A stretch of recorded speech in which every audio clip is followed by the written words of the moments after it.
Quelles conditions définissent le bien-être thermique en climat tropical humide? Dans ce but, examinons une situation réputée agréable sur le plan thermique en zone tropicale, celle d'un homme sous un arbre balayé par une brise légère. Expliquer scientifiquement les raisons de ce bien-être nous permettra de mettre en évidence les ressorts fondamentaux pour construire un bâtiment confortable en zone tropicale.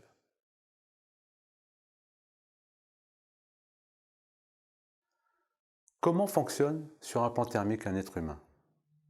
Un être humain doit évacuer la chaleur dégagée par son métabolisme, environ 100 watts, pour une corpulence moyenne et une activité moyenne. Ce métabolisme est d'autant plus important que son activité physique est élevée. Cette chaleur est évacuée par convection, ça correspond aux échanges thermiques entre la peau et l'air ambiant en mouvement, par rayonnement thermique avec l'environnement, par conduction, c'est-à-dire essentiellement par contact des pieds avec le sol, et par sudation. La sueur produite à la surface de la peau s'évapore sous forme de vapeur. Ce changement d'état nécessite de la chaleur qui est prise au corps de l'individu en le refroidissant. L'évaporation de la sueur dépend de l'humidité, de la vitesse de l'air. La sudation est un mode d'échange essentiel en pays chaud. C'est véritablement notre climatiseur biologique pour équilibrer les échanges thermiques. Un paramètre important est la vêture. Les vêtements, par leur action isolante, freinent l'évacuation de la chaleur et l'évaporation de la sueur. En climat tropical humide, la vêture doit être légère et perméable à la vapeur.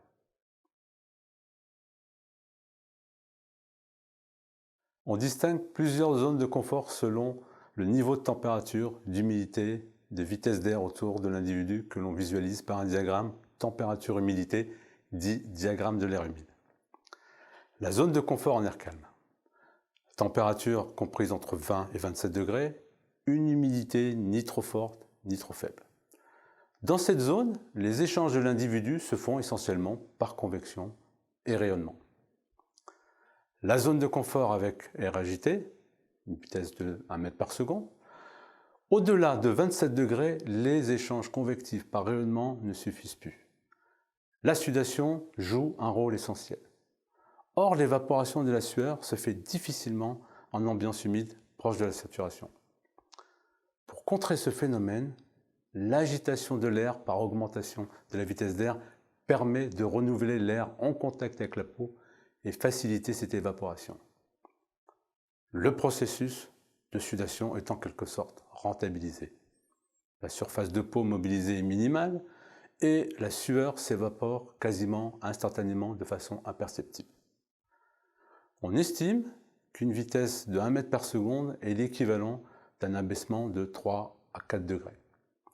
En tropical humide, une vitesse de 1 mètre par seconde permet donc d'étendre la zone de confort jusqu'à 31-32 degrés. Cela correspond précisément au maxima atteint en zone tropicale humide. Les indicateurs de confort couramment utilisés en zone tropicale sont le nombre d'heures au-dessus d'un certain seuil de température, par exemple 30 degrés, ou le nombre d'heures où l'ambiance est en dehors de la zone de confort acceptable.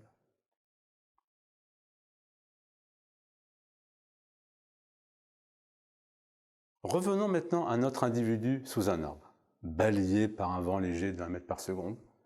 L'explication du bien-être devient limpide. La protection solaire apportée par l'arbre évite l'exposition directe au soleil ainsi que la surchauffe de l'air ambiant. Le vent permet un fonctionnement optimal de la sudation. Ce sont ces mêmes leviers que l'architecture vernaculaire et l'architecture bioclimatique moderne utilisent pour reproduire les conditions de confort de référence, c'est-à-dire des ambiances bien protégées du soleil, évoluant dans des températures clémentes, avec des maxima admis autour de 30-32 degrés, et une humidité proche de celle régnant à l'extérieur avec une vitesse d'air de 1 mètre par seconde. La deuxième alternative pour obtenir un confort hygrométrique satisfaisant, c'est de créer une ambiance découplée de l'extérieur en maintenant artificiellement l'ambiance thermique dans la zone de confort en air calme entre 20 et 26 degrés avec une humidité basse grâce à un climatiseur. Refroidir et déshumidifier l'air nécessite une consommation d'énergie d'autant plus importante que le local est mal protégé du soleil ou qu'il subit des infiltrations d'air importantes.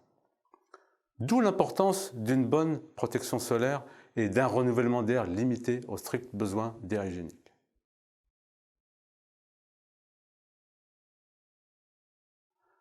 Pour assurer le confort thermique des occupants dans un bâtiment en zone tropicale humide, deux solutions sont possibles.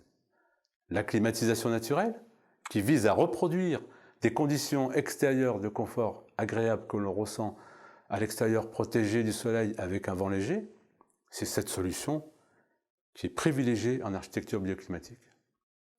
La climatisation artificielle, qui vise à créer, moyennant une consommation énergétique, une ambiance thermique découplée des conditions extérieures.